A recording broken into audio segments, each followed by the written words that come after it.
Boa tarde. Somos alunos da Universidade Cruzeiro do Sul, do curso de História, e estamos aqui hoje para debater e conversar um pouco sobre a formação do sindicato em São Paulo. A formação do sindicato no Brasil cabe demonstrar a influência dos estrangeiros, que após o fim da escravidão em 1888 foram trazidas para o Brasil, com a condição, e eles chegam aqui e observam uma condição de trabalho que ainda é uma condição de trabalho escravo. Com essas condições, eles chegam a encontrar esse sistema quase escravo de trabalho, e indignados eles trazem esses preceitos do anarquismo e do socialismo para que comecem as lutas. Então, eles pegam esses preceitos e querem lutar para que haja essa mudança, E com isso vem a formação do sindicato, para trazer as melhorias para modo de serviço, de trabalho nas empresas, nos comércios. Apesar da ideologia não ter conseguido formar um sindicato forte, acabou sendo difundida perante os trabalhadores e influenciou uma sequência de greve no Brasil, ocorridas em 1920, entre 1900 e 1920, que podemos observar que o pessoal teve essa luta, e não conseguiu ter esse sindicato forte como temos atualmente hoje na nossa cidade e no nosso país, principalmente na cidade de São Paulo, que temos grandes sindicatos. Vou passar a palavra para o meu amigo Anderson, para que ele pode fazer umas perguntas para os nossos colegas referente ao trabalho. Boa tarde. A minha primeira pergunta vai ser para o Marcos Antônio. Boa tarde, Marcos. Boa tarde. Tudo bem?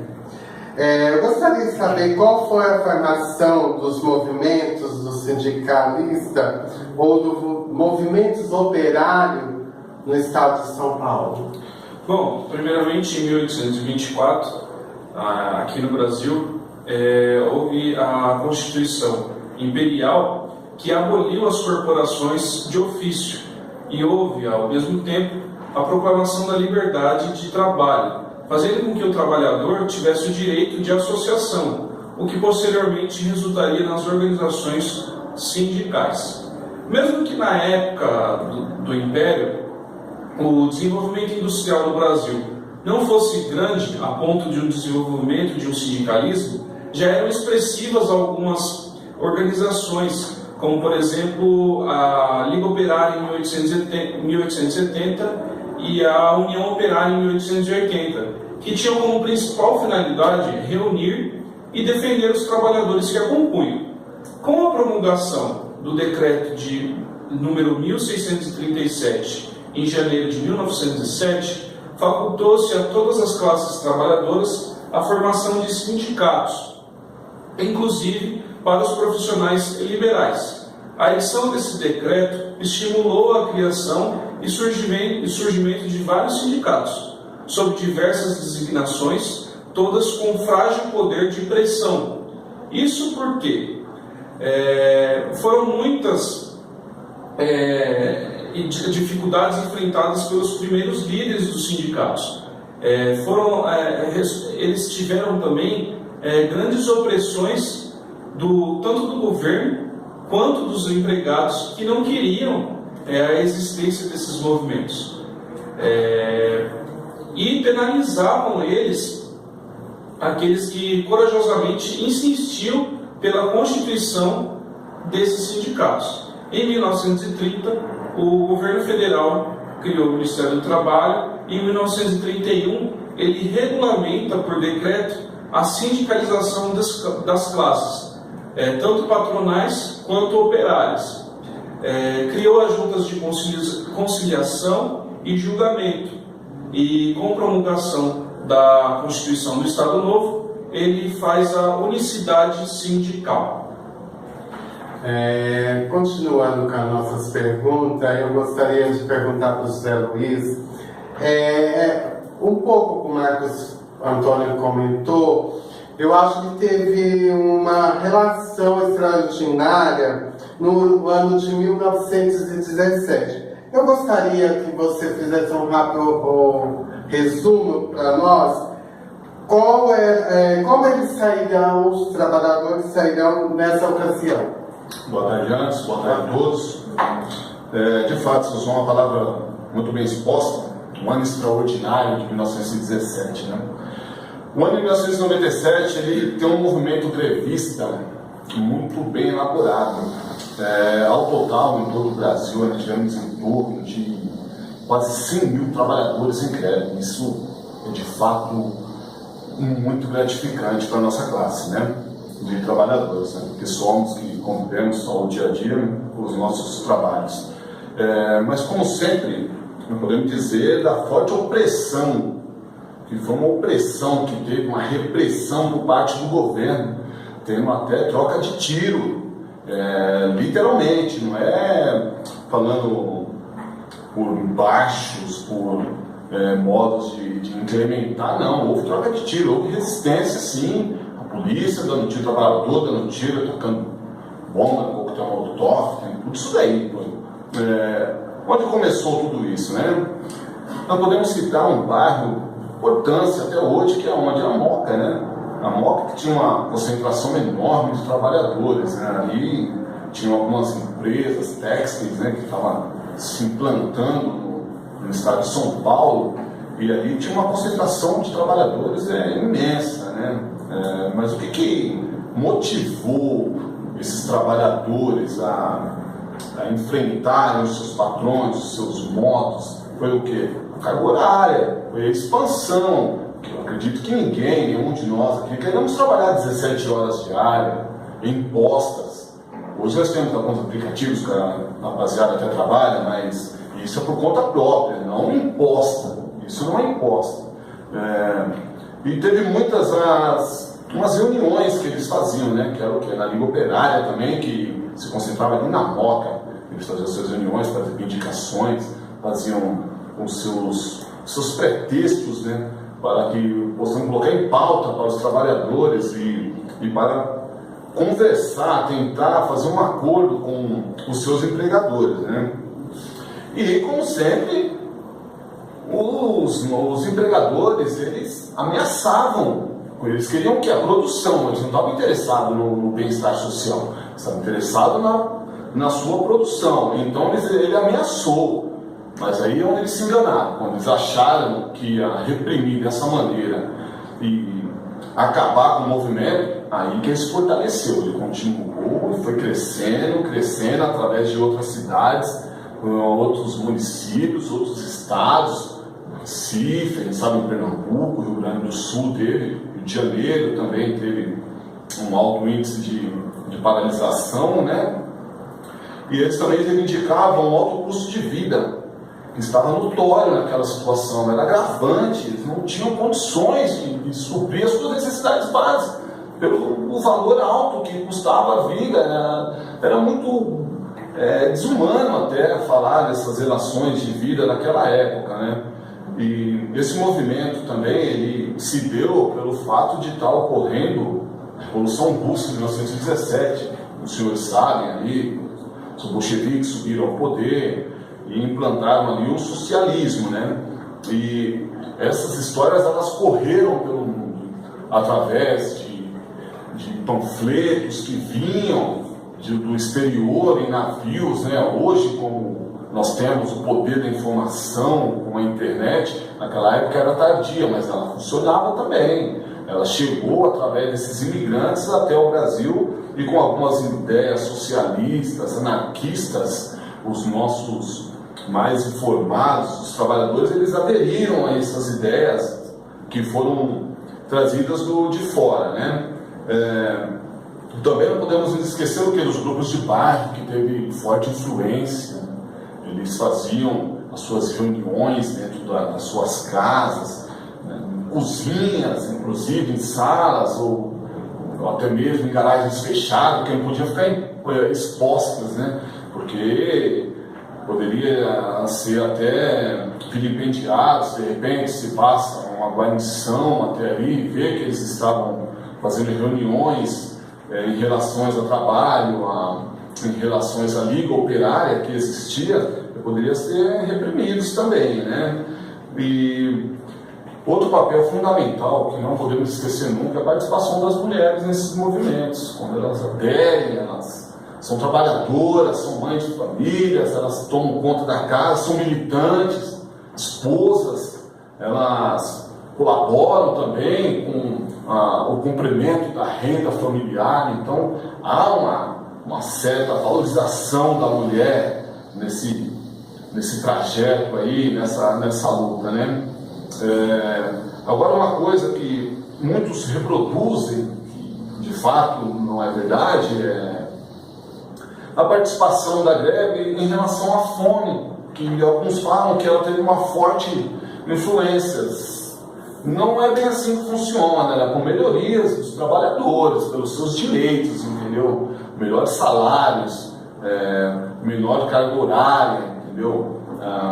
Diminuição do trabalho noturno, né? Então a fome, se fosse por esse lado, ela teria ocorrido bem antes. Não que não havesse organizações, como o Marco bem colocou, tinha as organizações que vinham do Império ali, só que tinha uma repressão ainda mais forte por parte dos governos, né? E as ligas também se concentravam também no bairro do Belenzinho, muito Brás, onde era um centro comercial enorme, passando por bolivianos, por chineses, chilenos, uma variedade enorme de pessoas ali, né? A gente sabe que nos dias atuais nós vemos ainda lá algumas fábricas têxteis sendo uma exploração mesmo da mão de obra de crianças. Estou falando do século XXI, falando até hoje. Você imagina na época de criação desses movimentos aqui, como que era o trabalho desses bairros, né?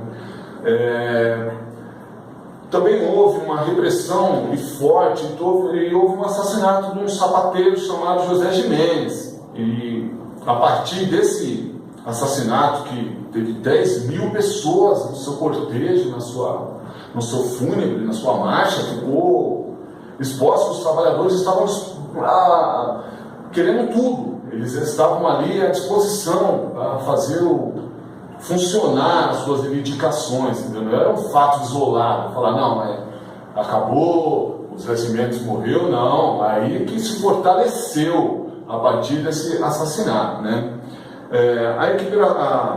A equiparar os salários das mulheres e dos homens também foi um fato que fulminou, né? Que veio um agravante ainda, que as mulheres recebiam bem menos do que os homens, as crianças, e os homens começaram a perceber que as mulheres faziam até mesmo as funções deles, só que pelo fato das mulheres terem que receber mais, que essa desigualdade de salário entre mulheres, crianças e homens, eles perceberam que eles estavam deixando de viver, de ter uma vida mais sociável com suas esposas em casa, com seus filhos, e estava determinado só aos trabalhos, só a trabalhar e deixar de lado o estudo, deixar de lado o passeio, deixar de lado outras bases que os trabalhadores também queriam ter. Eles também queriam se formar, queriam também ser pessoas bem vistas pela sociedade,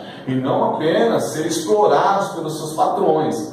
E dentro dessas reivindicações desses trabalhadores, nós podemos esquecer que houve um grupo militante também, de alta influência, que eram os italianos, né? Não podemos esquecer que eles também tiveram um forte impacto nessa reivindicação trabalhista que vinha ocorrendo nesses movimentos grevistas que foram inseridos no Brasil nessa década de 1917.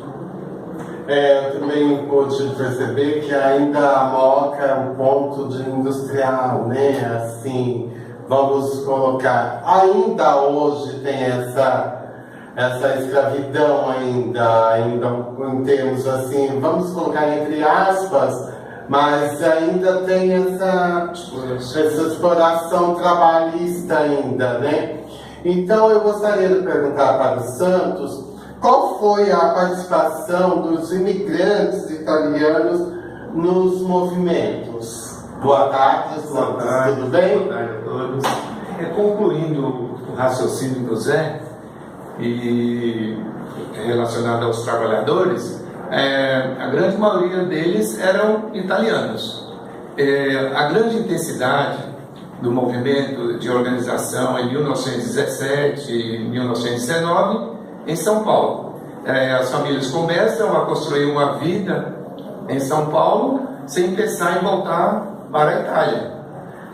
O grande investimento maior na construção de organismo de defesa de suas condições de vida e de trabalho no Brasil. Não se tinham mais uns trabalhadores estrangeiros, mas como brasileiros. A estabilidade dessa massa imigrante, que seria o núcleo de trabalhadores maiores, de fábrica e oficinas em São Paulo. Fator que teve uma importância na determinação da greve geral, como movimento inicial e não como a explosão isolada devido à crise econômica. Momentos que foram postas as bases de construção de organização sindical mais estáveis no âmbito paulistano.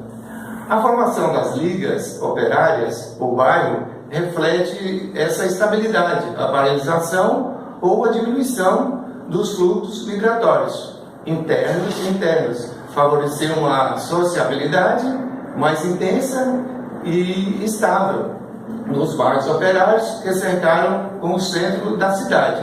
A origem da estrutura da Federação Operária em São Paulo, a FOSP, criada após a greve geral, o trabalho de organização que os acompanhou deve ser procurada também na ação desenvolvida pelos grupos anarquistas e socialistas, essas últimas formadas quase exclusivamente por italianos.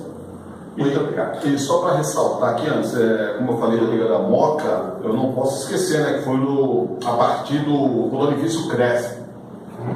Foi do Clodovil Crespi e se estendeu para a indústria têxtil do Jafé, né? Não podemos esquecer, então elas concentravam maiores números de trabalhadores. Tem até a Avenida Jafé, da família Jafé. Então foi ali que deu início aí a esses movimentos aí, né? Porque os trabalhadores do Crespi, eles moravam dentro desse condomínio. Então os aluguéis e o preço absurdos dos suprimentos familiares que eles necessitavam para a sobrevivência estavam totalmente fora de contexto, estava totalmente alto, entendeu? Se você quiser comprar, você tinha que comprar lá dentro, entendeu? Ficava quase que inacessível comprar fora, digamos assim, né? Então tudo que eles queriam estava lá dentro, só que os valores muitamente eram subfaturados, entendeu? Eu vou passar a conclusão para a Amanda, e desde já agradeço a vocês pela presença. Obrigado. Enfim, chegamos à conclusão, né? Nesse pequeno resumo da formação do sindicato em São Paulo, chegamos à conclusão de que os sindicatos ele teve essa garra, né? Essa luta, essa astúcia de lutar pelo trabalho, por um trabalho digno. Então podemos observar que até hoje temos essa herança do passado, que lutamos, que continuamos a lutar, e a esperança que move essa luta para que podemos ter um trabalho digno, que as mulheres podem trabalhar, para que os homens possam trabalhar, tenham mais tempo em casa. Então, o início do sindicato foi para isso, nessa ideologia, né, nessa visão de que o trabalhador tem uma dignidade, uma cidadania melhor no seu local de trabalho. É isso, muito obrigada. Tchau, tchau.